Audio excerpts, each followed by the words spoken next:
Hey there everyone! I did a version of this video on Facebook, but I thought I'd put one up here as well with more photos and details to address the most commonly asked questions I get about Smith & Wesson's M&P Shield Plus. My name is Julie Golob. I'm a pro shooter for Team Smith & Wesson, sharing a passion for shooting sports on social media and through my blog at juliegolob.com. Thanks so much for tuning in.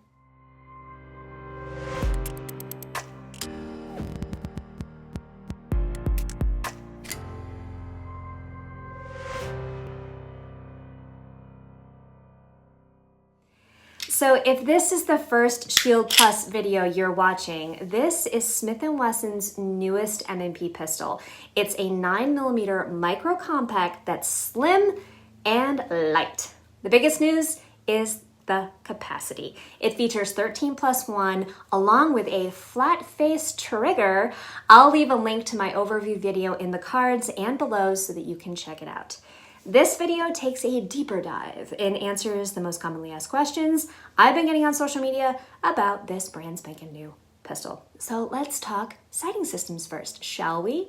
Can you change out the sights? Say you want to change out the white dot sights to fiber optics, night sights, or the new Trijicon DIs that I will be adding to mine. Oh yes. The answer is yes, you can.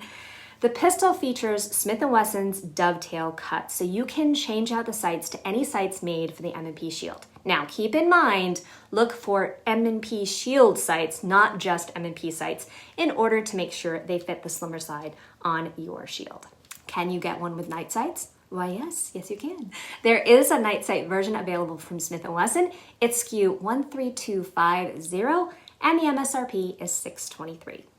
How about with the red dot? This is where the Performance Center models come in. There are optics-ready versions, and they all come with a Crimson Trace optic and fiber optic sights. Currently, all optics-ready versions are 4-inch models, and you can get them with or without barrel and slide porting. There is also a 3.1-inch and 4-inch version from the Performance Center that are not cut for the optic as well. So, night sight version, yes. Fiber optic versions, yes. Optic-ready version, yes. With the optic included, yes. Now what about thumb safeties? There are models that are offered both with and without the thumb safety. My Shield Plus doesn't have the thumb safety, but I will include a photo in here with a 1.0 shield so that you can see what it looks like. The thumb safety versions feature the same size safeties as the original 1.0 and the 2.0 shields, so they are smaller than those on the full-size M&P or even the Shield EZ. Also something to note, the thumb safety models are not ambidextrous. On the subject of ambidextrous, another question, can you change the magazine release? Yep, we're gonna be making some left-handers a little bit happier. Yes, you can. To show you, I've even switched out the mag release on mine so that you can see what it looks like. It's a very simple changeover. It just takes a tiny flathead screwdriver and you can switch it over very easily. I actually know a few right-handed competition shooters who set their mag release buttons on the right side to press with their strong hand index finger. Doing this is far more common for double stack guns and those who struggle to reach that release. But if you are a righty who uses a right side button, you do have the option with the Shield Plus to keep things consistent with your carry gun as well. Next, when do they ship? That's one of the cool things about Smith & Wesson launches these days.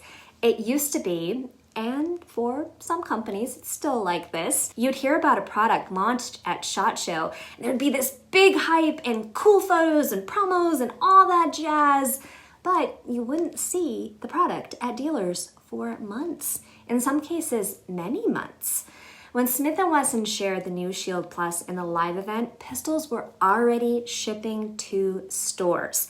So yes, all the different models I've mentioned in this video, they are shipping to distributors and dealers. In fact, many of you who have watched my first video have told me you've already bought a Shield Plus of your very own. How cool is that? Now, that brings me to the question of, will it be available to California residents? My dear friends who are fighting the good fight in California as responsible gun owners, sadly, I don't have good news for you. Due to your state's microstamping laws and according to Smith Wesson, the answer is not at this time. In order to get a new semi-auto pistol onto California's roster, it's currently outside of the company's manufacturing ability. So not great news there. Now, let's jump into some more specific questions. First up, this one was very popular. Will it fit in my current Shield holster, or do I have to buy a new one? The answer, most likely yes. I've only heard one case where it didn't fit, and that's because of tighter tolerances. But I'm going to go through some holsters for you. First up, this is a Bianchi leather holster, a model 57, and of course, leather is the most forgiving, so no surprise here, it goes in and out easily. Next, I have a Safariland 17 holster. This is what I call a minimal inside the waistband holster. It's super light, very thin, and it has a nice strong clip. As you can see, in, out good.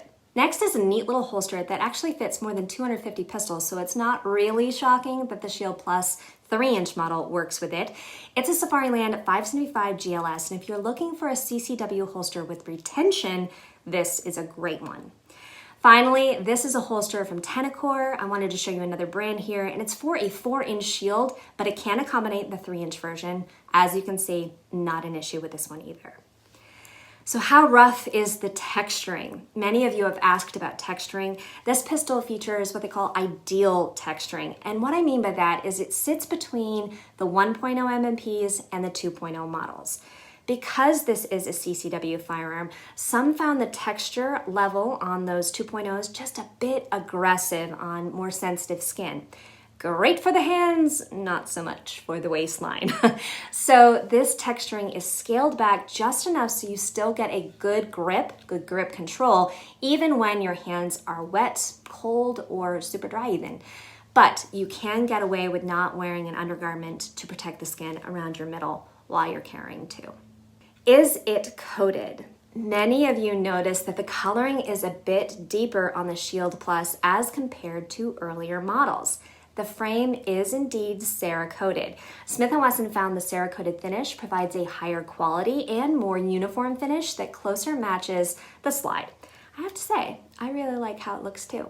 Now, what about the dimensions? Is it wider or heavier? The grip is wider, but in all the right places. The 1.0 and 2.0 shields feel a bit like a bar in your hand. There isn't a whole lot of swell in the grip to fill the hand the same way that the palm swells do for the double stack M&Ps. That makes sense, right? You want the grip to be as slim as possible in order to conceal, hence the shield is very, very slim. I went ahead and took some measurements for you comparing the 1.0 to the Shield Plus so that you can see the differences along the back straps. Personally, I really like how the Shield Plus fills the hand in just the right places when you combine it with the grip angle and the overall ergonomic design of this little pistol. It's like the little gun that could. It shoots like a full-size gun and isn't as snappy as some other micro compacts on the market. As for the weight, I went over this in the overview video. The Shield Plus is actually lighter than my 1.0. It weighs the same fully loaded as my Shield 1.0 does with 8+1, and that's with 147 grain Federal Premium Syntech training match. That's training ammo that has the same point of aim and impact as my preferred CCW ammo, 147 grain Federal Premium HST. Love that stuff. Here's a breakdown of the weights for you.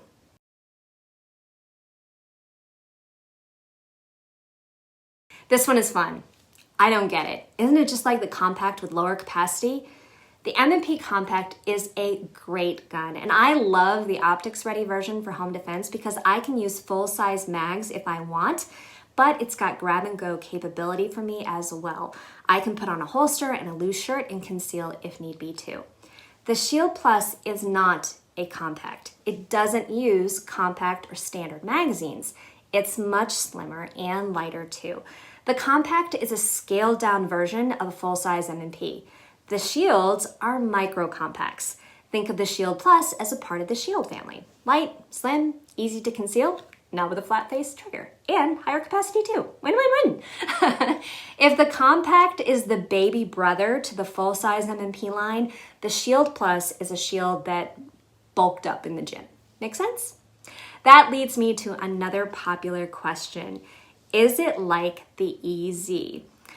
Think of the Shield EZ as its own species. The EZ is a hammer-fired gun, unlike the rest of the polymer M&Ps that are striker-fired. It's a pistol that is purpose-built to be simple to use and shoot. One of the most desirable features is the fact that the Shield EZ is so easy to rack. A lot of that is due to springs. The recoil spring is super light, and so are the mag springs.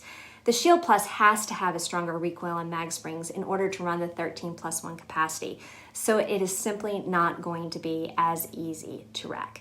I do want to be clear here. Racking the slide isn't some impossible task. I have small hands, but they've been shooting for many, many years now. Technique is huge when it comes to racking the slide. I'll leave a link to a Smith Wesson Gunsmarts video where I go through techniques that can help if you struggle with this. Let's talk slide release. It is not ambidextrous on this pistol, and it does have a stiff feel to it, and that shouldn't be surprising because it has to hold all that tension from the recoil spring. The slide releases do loosen up over time. For me, with my thumbs, I just don't have enough reach and leverage to really access the slide release with my strong hand thumb in enough way that I'll be able to press it. So I do use my support hand thumb to press down on the slide release. Next up, can I use my old mags? No, mags are not interchangeable. As mentioned before, that increase in grip size allows for a slightly larger magazine. Your original mags will not lock into place, and you can see there's a lot of play. That also means the Shield Plus mags will not work in your 1.0 or 2.0 shields. That leads to the next question. When can I buy mags? Mags are in very high demand right now, and mags going in the box with the pistols are going to get priority. Smith & Wesson is on this and will have aftermarket mags available for Shield Plus as soon as possible. Hopefully that answered your questions about the new Shield Plus. Let me know if you have others, and I will do my best to answer them. As always, thanks so much for joining me. I also want to give a big thank you to all of my new subscribers. Busted over the 30K mark with the launch of this new pistol. Yes!